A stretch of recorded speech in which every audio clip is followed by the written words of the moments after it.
누구세요? 아영은 대낮부터 알 수 없는 것으로 우편을 받습니다. 알고 보니 따로 아르바이트로 돈을 받는 게 문제였네요. 월급이 120만 원인데 소득 신고가 안 되어 있네요. 자격이 정지돼서 다시 신청하셔야 되고요. 준비하실 서류가 그렇게 듣기만 해도 토 나올 서류 준비들. 네. 다니고 있는 알바 사장님한테 이야기를 해보지만 돌아오는 건 됐고 너 그냥 이제부터 나오지 마. 그만두라는 말만 할 뿐이었습니다. 그렇게 아영은 여러 가지 방법을 얘기해보지만 그렇다고 현금으로 월급 주다가 구청에 걸리면 네가 책임질래? 퇴직증명서인지 뭔지 그거 줄 테니까 그냥 가. 알았지? 결국 아영은 유일하게 돈을 벌 수 있던 알바 자리까지 잘리게 되고 그렇게 집에 돌아오게 됩니다. 보육원 친구들이 집에 놀러 오게 되고 그렇게 돈이란 고민에서 멀어져 잠시 즐거운 시간을 보내게 됩니다. 보육원 친구였던 경수는 아영에게 일자리를 소개해주게 되고 있어. 왜? 돈 늦게 줄 것 같은데. 아영은 그렇게 돈에 이끌려 아니 전공을 살려 다시 일을 시작하려고 합니다. 혁이 저 방에 있으니까 보고 싶으면 보고요. 그렇게 혁이와 아영의 첫 만남. 하지만 용채는 아영이 고아란 이유로 믿지 못하고 다니는 학교에 전화를 하게 됩니다. 아 있어요? 아 예. 자기 같으면은 애를 그냥 아무한테나 막 맡기고 그러겠어? 아영은 베이비시터로서 테스트를 받게 됩니다. 근데 아영의 애기 보는 솜씨가 그렇게 다음날 바로 합격해버리는 클라스. 아영의 베이비시터 생활은 시작이 되고 이 새끼 뭐야? 나다 이 씹새끼야. 잠깐만 저기 준비했어. 아영이 하루 종일 애를 돌보고 받는 돈은 단돈 5만원. 베란다에 있는 유모차 써도 돼요. 약속 있어? 아영은 혁이를 위한 생활에 많은 신경을 쓰고 있었죠. 누군데? 그렇게 채영의 폰으로 걸려오는 전화 한 통. 실화년이요. 전화는 받지 않고 채영은 아영의 산책에 같이 갑니다. 같이 가 그럼. 늦지 않게 들어가. 나는 돈 벌고 올게. 네. 어머나! 애기가 너무 예쁘게 생겼네요. 푸근한 이미지로 접근하는 한 아줌마. 애기 엄마예요? 아니요. 하지만 알 수 없는 불안감을 느끼는 아영. 한번 알아봐도 되죠? 아니요, 죄송한데 누구시냐고요? 존나 카리스마 있어. 궁금하면 애 엄마 불러요. 그렇게 영채한테 전화를 하게 되고 영채는 집으로 돌아오게 됩니다. 알고 보니 아까 낮에 전화 온 X년은 현숙이었죠. 어머, 야! 뭔가 사연이 있어 보이는 두 사람. 여기가 어디라고 이씨? 알고 보니 영채는 혁이를 돈을 받고 팔려고 했었는데요. 팔라고 다 파냐? 어이가 없네 개새끼가. 칼로 위협받던 현숙은 그렇게 집에서 쫓겨나게 되고 신발은 줘야 될 거 아니야! 지랄하네. 야, 이자는 빼, 이 씨발아. 그렇게 아영은 혁이를 재우고 카드까지 올리고 영채를 기다립니다. 영채는 하루 종일 고단함을 혁이를 보며 풀려고 하는데 엄마 봐봐, 엄마. 혁이는 엄마의 마음을 읽을 수 없는 애기였죠. 엄마야, 엄마.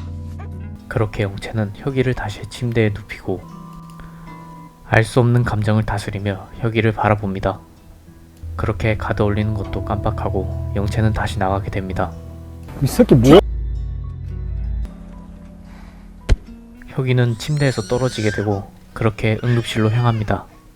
아니, 애가 침대에서 떨어지도록 너 뭐 했냐고. 그렇게 우디르급 태세 전환을 하는 영채. 카드도 올린 걸 확인하고 잠든 아영은 이 상황이 억울하기만 합니다. 탁수가 다 들었는데 근데 그게 내려가 있어서 영채는 자기 잘못인 걸 알지만 제가 안 그랬는데 이 사실을 아영한테는 얘기하지 않습니다. 그렇게 진료가 다 끝나고 병원비를 정산하게 되는데 그 금액이 무려 얼만데요? 여기 앞에 금액 적혀있어. 혁이의 병원비는 총 120만원. 그렇게 한 푼을 더 벌려고 다시 술집으로 출근하게 되고 그렇게 계속 가라고 하던 마담 언니에게 속사정을 얘기하는데 진짜 나이 먹기 전에 바짝 땡겨야 될 거 아니야. 돈 벌어야 될 거 아니야. 영채의 집요한 고집은 계속되고 나 이제 젖도 안 나와. 진짜야. 나 2차 나갈 수 있어. 이거 봐봐. 어? 하지만 영채의 뜻대로 되지는 않았습니다. 그렇게 영채는 혁이를 위한 엄마가 되기를 맘먹게 되고 좀 먹어봐.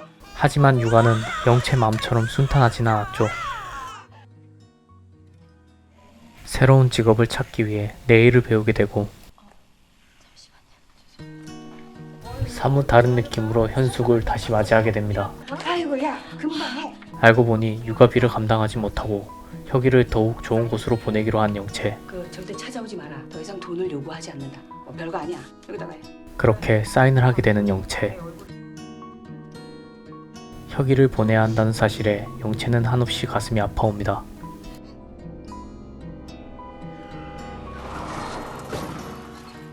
제정신 바뀌는 술도 안 먹고 야밤에 라이트도 안 켜고 쳐달려.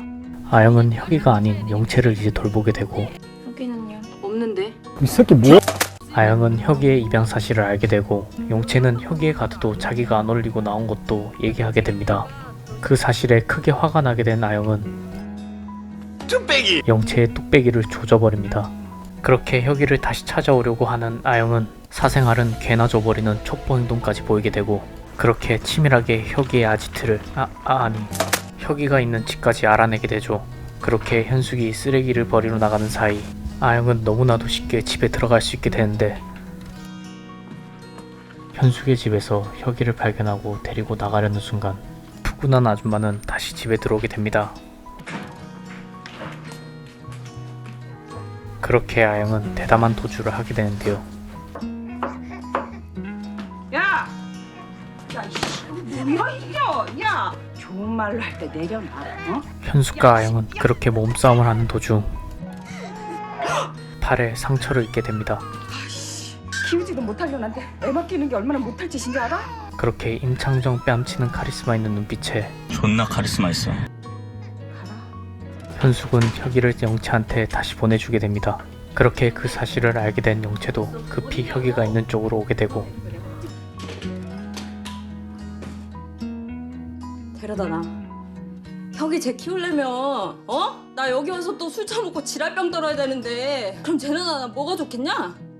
마음에 없는 소리만 계속하게 되는 영채. 어린이집 가고 언니보다도 힘들게 애 키우는 사람들 많아요. 언니만 힘든 척하지 마요.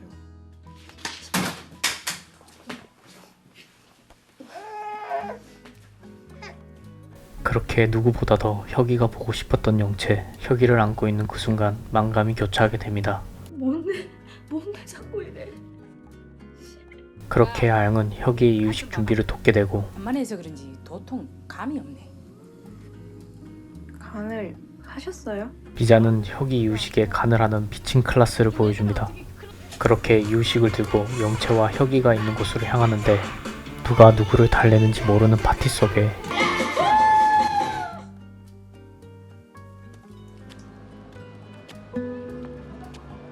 그렇게 영채, 혁이, 아영이 거리를 걷는 장면으로 영화는 끝이 납니다.